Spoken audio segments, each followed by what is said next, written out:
अस्सलाम वालेकुम स्टूडेंट्स, आप लोगों का ये लेक्चर 22 है जिसके अंदर मैं आप लोगों को सिंपल कन्वर्जन इंग्लिश सेंटेंसेस से फर्स्ट ऑर्डर प्रेडिकेट लॉजिक की सिखाऊंगी और उसके बाद हम इंशाल्लाह आगे इस टॉपिक में फ़र्दर जो यूनिफिकेशन के एल्गोरिदम्स हैं हम इस टॉपिक को आज कंप्लीट कर लेंगे। तो पहले आप लोगों को सिंपल इंग्लिश के सेंटेंसेस को कन्वर्ट करना सिखाती हूँ फर्स्ट ऑर्डर प्रेडिकेट लॉजिक के अंदर। उससे पहले सबसे पहले आप लोगों को कुछ बेसिक अंडरस्टैंडिंग हैं जो होनी चाहिए। हम लोगों ने पिछले टॉपिक के अंदर पिछले लेक्चर के अंदर मैंने आपको ये बताया था कि फ़र्स्ट ऑर्डर होती क्या है, उसको सिंपली लिखते किस तरह है, और उसके अंदर मैंने आप लोगों को दो इंपॉर्टेंट चीज़ें बताई थी। वो ये थी कि इसके अंदर दो क्वांटिफायर्स थे, एक ये था कि यूनिवर्सल क्वांटिफायर और एक था देयर एग्जिस्ट का, तो जिसको हम एग्जिस्टेंशियल क्वांटिफायर भी कहते हैं। तो आप लोगों को ये बात पता होनी चाहिए कि जब हम इंग्लिश से कन्वर्जन कर रहे होते हैं एफओएल के अंदर, तो अगर हमारे पास कोई ऐसा सेंटेंस है जहाँ पर हम लोगों को यूनिवर्सल क्वांटिफायर यानी कि फॉर ऑल का क्वांटिफायर लगाना होता है, तो फिर जब हम उसके सेंटेंस को फॉर्मुलेट कर रहे होते हैं तो हम उसके अंदर बाई डायरेक्शनल वाला जो है इम्प्लाइज का जो हमारे पास है सिंबल हम वो यूज़ करते हैं। जो सिंबल हमारे पास प्रोपोजिशनल लॉजिक के अंदर थे 5 सिंबल, वो पांचों सिंबल इसके अंदर भी मौजूद होते हैं और हम उसी को इस्तेमाल करते हैं। और जब हमारे पास एग्जिस्टेंशियल का आता है हमारे पास क्वांटिफायर, तो अगर फॉर एग्जांपल कोई ऐसा इंग्लिश का सेंटेंस है जिधर समवन समबॉडी इस तरह की कोई बात हुई हो, तो हम एग्जिस्टेंशियल का लगाते हैं क्वांटिफायर और उस वाले हम सेंटेंस के अंदर एंड का जो सिंबल है वो प्लेस करते हैं। तो कुछ एग्जांपल ले लेते हैं बड़ी सिंपल सी, और उसके बाद थोड़ी बहुत कॉम्प्लेक्स भी जहाँ पर क्वांटिफायर्स भी इस्तेमाल हुए हुए हों। फॉर एग्जाम्पल सेंटेंस देखें, बिल इज़ आ स्टूडेंट। तो अब मैंने जैसा आपको बताया था कि हम क्या करते हैं, प्रेडिकेट को ब्रैकेट से बाहर लिख लेते हैं और ब्रैकेट के अंदर हम क्या कर देते हैं, आर्ग्यूमेंट लिख लेते हैं।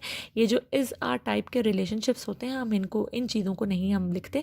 जो मेन पर्पस जो प्रेडिकेट होता है हम वो वाली चीज़ें लिखते हैं। अब स्टूडेंट यहाँ पर प्रेडिकेट है और बिल हमारे पास आर्ग्यूमेंट है, तो हमने लिखा स्टूडेंट और ब्रैकेट के अंदर लिख दिया बिल। तो बड़ी सिंपली हमने इस सिंपल इंग्लिश के सेंटेंस को प्रेडिकेट लॉजिक में कन्वर्ट कर लिया। फिर अगर सेकंड आप देखें, हिरा इज़ अ लेक्चरर, तो यहाँ पर भी ये हमारे पास प्रेडिकेट है और हिरा हमारे पास आर्ग्यूमेंट है, तो हमने लेक्चरर बाहर लिख दिया और हिरा को हमने ब्रैकेट के अंदर लिख दिया। तो हमने अपनी सिंपल इंग्लिश को प्रेडिकेट लॉजिक में कन्वर्ट कर दिया। अब यहाँ पर फॉर एग्जाम्पल थोड़ा सा कॉम्प्लेक्स देखें, अगर यहाँ पर आता है बिल टेक्स ईदर एनालिसिस और ज्योमेट्री, तो हमने क्या किया, इसको पहले पार्ट्स में कन्वर्ट किया। हमारे पास एक पार्ट है बिल टेक्स एनालिसिस और एक पार्ट है हमारे पास बिल टेक्स ज्योमेट्री। तो इधर और का मतलब है हमें पता चल रहा है कि यहाँ पर हमारे पास डिसजंक्शन लग रही है, यानी कि या वो ये चीज़ लेगा या वो ये चीज़ लेगा।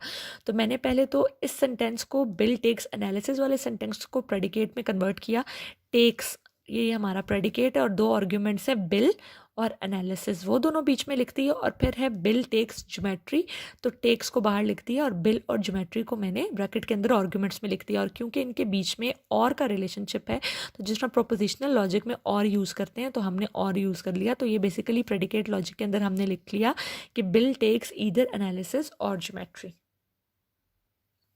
उसके बाद हम लोगों के पास एक नेक्स्ट अगर मैं देख लूँ, ये मज़ीद सेकंड लेवल का जो प्रेडिकेट लॉजिक है वो भी मैंने कहा आपको बता दूँ। जिसमें लिखा हुआ है Bill takes analysis if he does not takes geometry, यानी कि हम बता रहे हैं कि बिल जो है वो एनालिसिस का subject if and only if तभी ले सकते हैं अगर वो ज्योमेट्री नहीं लेगा। तो मैंने क्या किया, पहले तो बिल टेक्स एनालिसिस को यहाँ पर मैंने कन्वर्ट कर दिया। अब आपकी मर्ज़ी है, आप यहाँ पर बी और ए की बजाय पूरा पूरा बिल और एनालिसिस भी लिख सकते हैं, और आप चाहें तो इनको किसी एक सिंपल वेरिएबल से भी शो कर सकते हैं।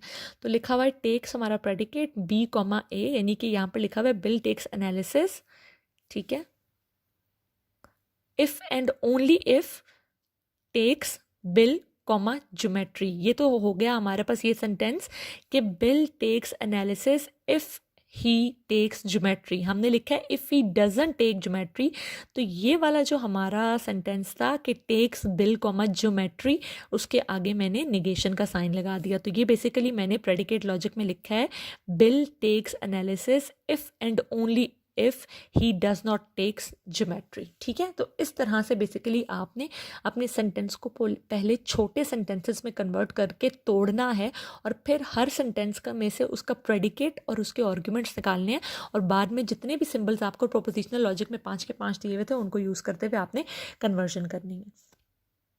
बाकी जो सेंटेंसेस है वो मैं नेक्स्ट वीडियो में करती हूँ कंप्लीट।